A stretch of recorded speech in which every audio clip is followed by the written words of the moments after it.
my name is Wanjiru. Oh, we start. Hi, my name is Ben Cyco. And we're here to make sense of our sense. I'm supposed to say it like that in unison. For teams, like a choir.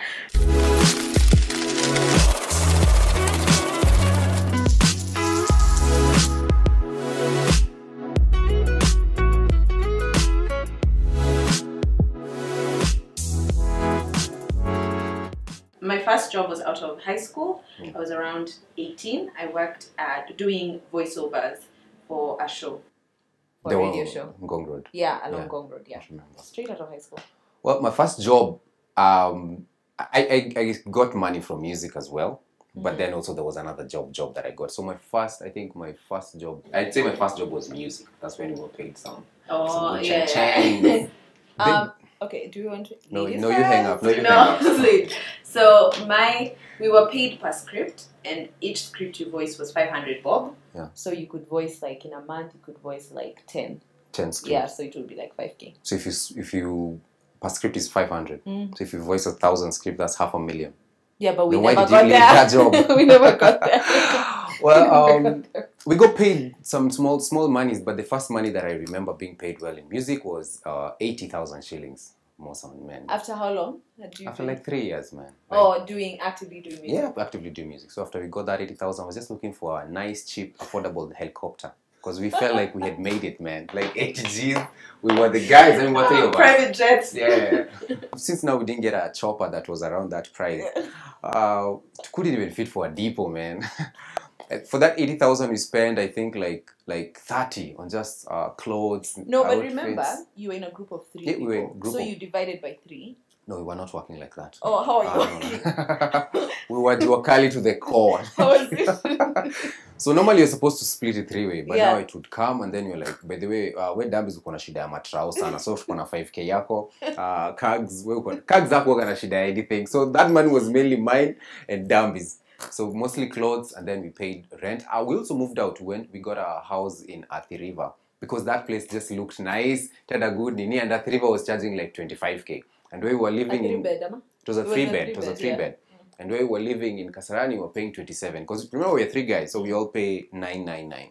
So we were like, mbona tunalipa 27k kwa nyumba hata haina backyard na Athi River kuna backyard, there's a garden nini.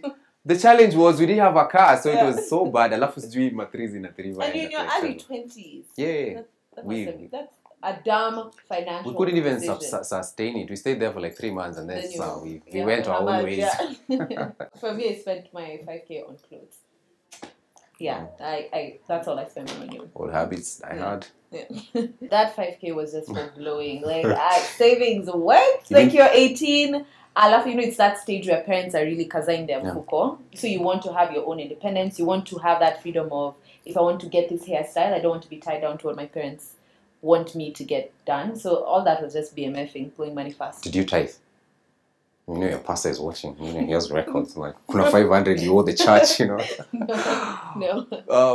What was the question? For you, did you blow money fast, or you were thinking about saving? You see, the problem with us is that we were so broke. So when we got money, we wanted to solve all our problems with that 80k, and we just figured it couldn't work. So we kind of just blew it off. Yeah, we just wasted that money. Yeah.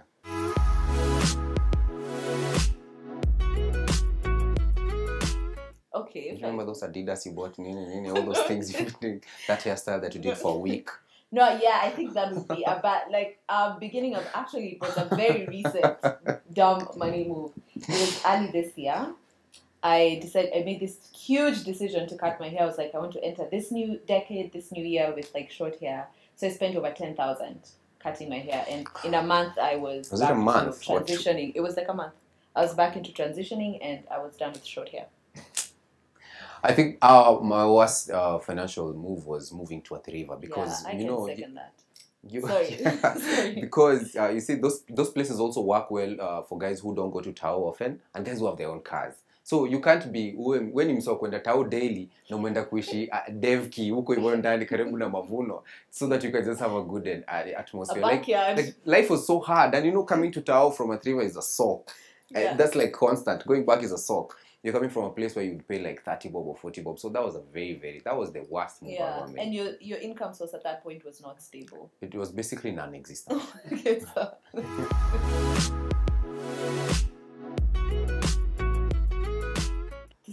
sound, I don't know, very focused, but I think all the money that I've used to invest in the equipment that I use for my work, so the cameras and the lightings and everything, I think, because I've seen it come back. Now it's like an investment that you're seeing the money come back to you. Yeah, my best financial move was taking you out on a date. Yeah, that was a good investment. I think my best... 1K. It was not a 1K. That place was... 1K was tip. Uli unanikimpea 1K kwa ndani, that was tip, bwana. So I think my best financial decision is to actually invest in myself and the brand. You know, like how you look, the videos, the audios, always pays off. Yeah.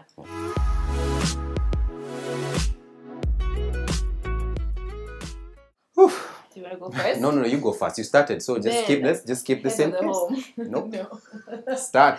No, I think I don't know who. I want to be very honest. Saving is a challenge. I think because for me personally, I'll speak for myself. I'm in my 20s. Yeah. So I'm creating the balance between creating, of course, a future for myself and also enjoying my 20s. So I'm in that balance where I'm trying to save, but also it's difficult. I'm finding it hard to differentiate between my needs and my wants, and that's something that I really want to work on. So I find like I spend money on not things that I need, but things that... Is this something you want to work on, or is this something you need to work on? No, it's a need and want thing. No, I think my issue has always been just budgeting. The big conflict comes between I need to save this money or I need to invest it back into the brand. So I'm like, do I really need to put it into this savings account, or do I really need to buy the next lapel? That's how sometimes I think, and that's how I end up depleting most of my savings. But when they come back well. Yeah. So I try to save. I'm just not as consistent. I've even But tried. I feel like we're getting into a place where we want to have more responsibilities, so we can't run away from saving. Yeah, I've been even praying about it, man. Like, we even need to start with the 100, then next week you save So 200, then 300. If I'm not a millionaire by that year, I'm out of this whole saving thing. It's a scam. We are both surrounded by people who are older than us. So of course, people who have more responsibilities. So of course, even our conversations change, because you find people that we hang out are talking about kids, they're talking about buying land, settling down as a family. So of course that informs our decisions. And also I think for us, we also don't want to struggle like through life. Like you're in your 40s and that's when you're thinking about now like settling down, or your 50s and such things. So I feel like if we create a good base right now, we won't have to struggle so much. Yeah.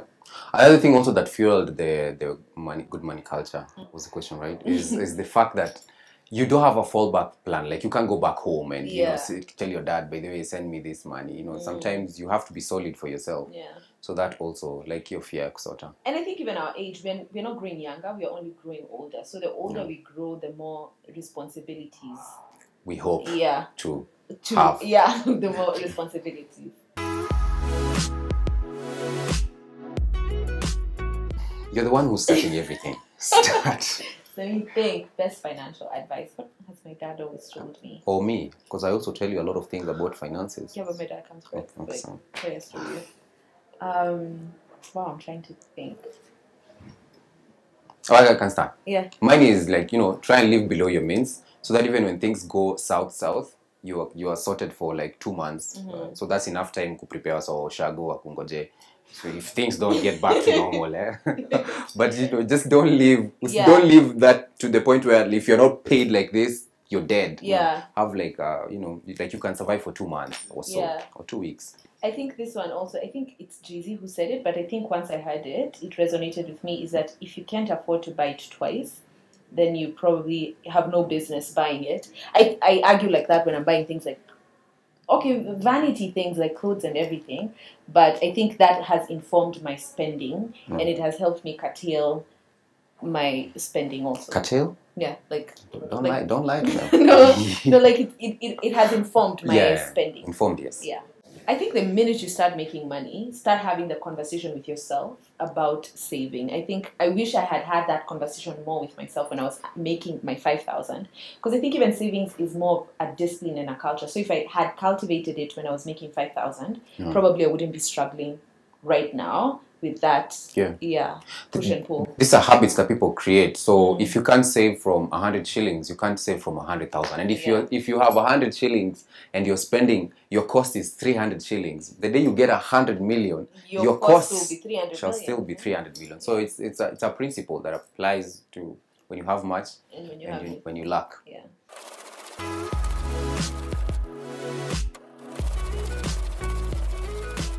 Ben, your parents took it better. Oh, is this where you answer mine? I answer yours. Okay, no, sorry. Okay, I'll speak for myself. I think for me, my parents, of course, were hesitant because it's a new field.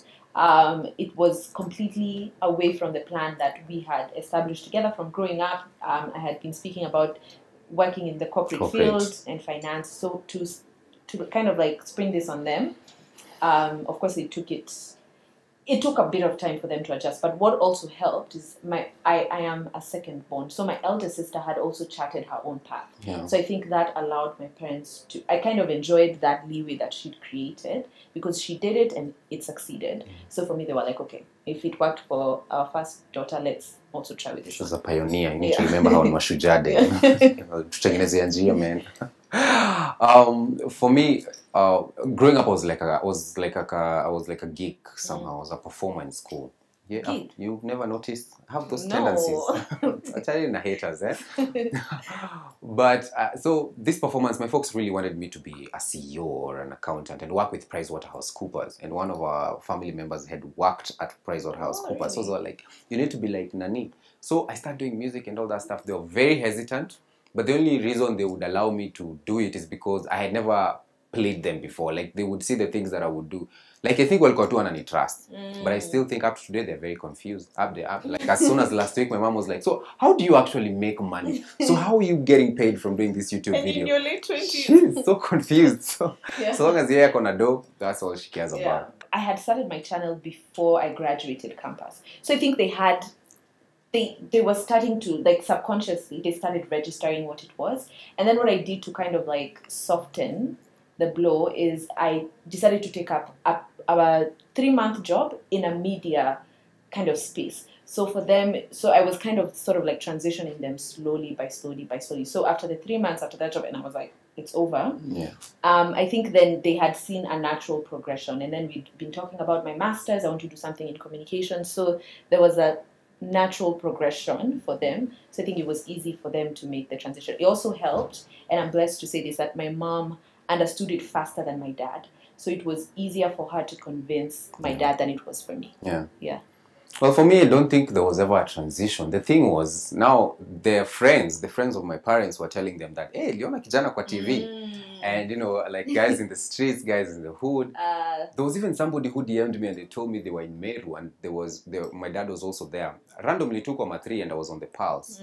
So my dad, I'm on my Pulse and I was there. I was like, that's my son. That's my boy right there, you know. So I think the fact that they saw this being appreciated in a level that money can't buy. You know, there are things that money can't buy, but there's the kind of acceptance that people give you that money can't buy. That's how they warmed up to it.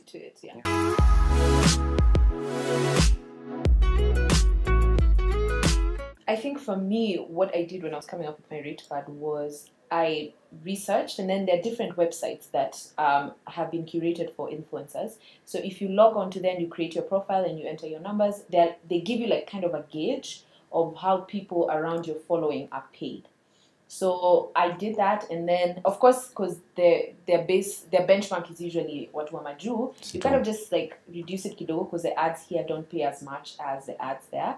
And then also I did a lot of asking around. You find like people who are higher than you. You find out people who have a bigger following than you. You kind of find out how much they're getting paid. So then you're able to play around that benchmark.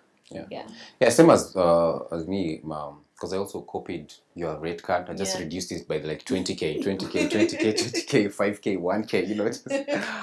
But later on, I also started realizing that I also have value, and people would also come to me for some of this thing. Where do you buy this? Where do you buy your clothes? Where do you buy your jeans?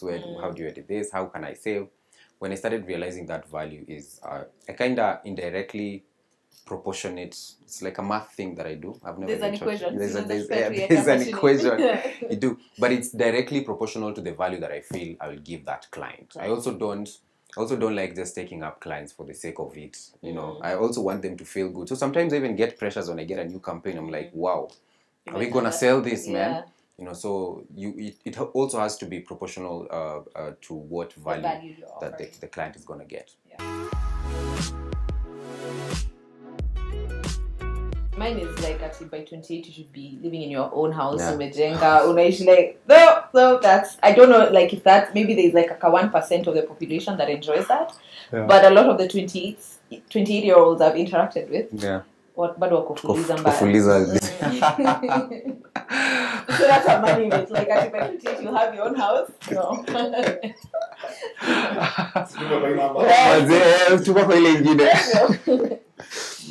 Oh man, a money myth that I've had is the same thing actually. You know, mostly for me it was actually after university. I was supposed now to be making like a lot of money, and to me, small monies were from 100 G's. By the way, I used to feel like people who get 100 G's, how do they even live? How are they even paying for water? You know, but you grow up and you're like, bro, imagine it's Osita, man. Like, so yeah, that's a money myth that I've had to unlearn and just trust the process. And it can mess up with you because you think by 28 then you're a complete failure if you don't have these things. That's where mostly quarter life crisis comes in, kicks in. Yeah. I think a family house. Yeah, I think a family home. Yeah. If you're the girl married, our family home. So maybe a family home. That would be good. One investment that I'd make, I'd say buying a car, but that's economists. No, that's a liability. It's not an asset. So I can't say buying a car. But you really want to say buying a car? Yes, good car. Yeah. So for me, I'd say start. I don't even know what's a big business. Maybe still have more money into the brand, because there are a lot of things that I need to do. Like for example, release good music videos on a monthly basis. The only reason I can't do that right now is because they're so expensive. You know, one will cost you 100,000, so that's 1.2 million in 1 year. That's why you have to drop like, let's say three videos in a year. That's 300,000.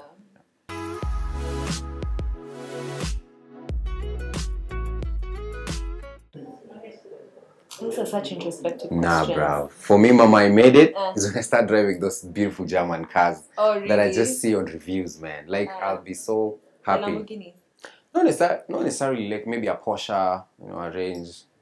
Really? Autobiography. Wait, like that's the way.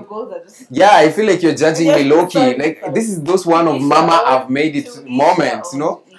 I'm sorry, and I feel like people judge me everywhere I go when I say that I just want to buy beautiful cars. No, I just didn't think it was like a mama I made it moment. Oh, when I get like those expensive cars, I mean, I feel good. Just like nifungie ile for ile iko na mtu nipe hiyo. No, I think for me it would be the family home. Yeah, and like to my standards and to my liking, not just any. Yeah, and I have expensive taste. So. Thanks for making me look bad.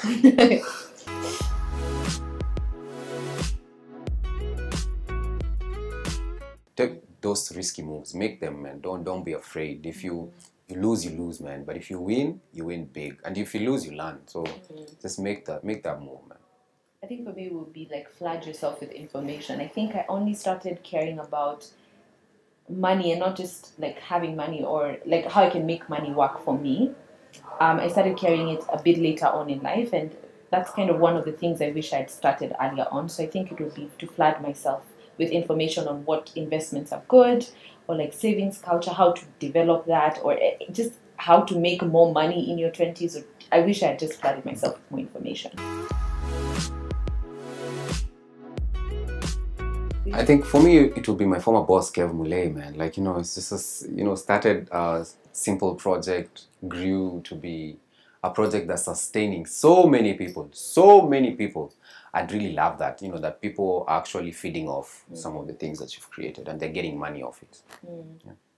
I think for me, and this sounds so cliche, but it would be Beyonce, and I will explain why I would say Beyonce. Is because I feel for her, it's more than about the money. Yes, she makes money. Yes, she's a billionaire. Yes, she could do whatever she wants, but it has become more about the money. And you can see that when she puts her heart and her soul to her projects, yes, it's about how much she's making, but it's also about how she's living herself and she's giving herself to us. who watch her and who consume her. So I would want to get to that place where I am giving myself to people and I'm also making good money. Yeah. while I'm at it. This is from the Beehive chair lady, Yeah. East African region. East Africa and Central Africa.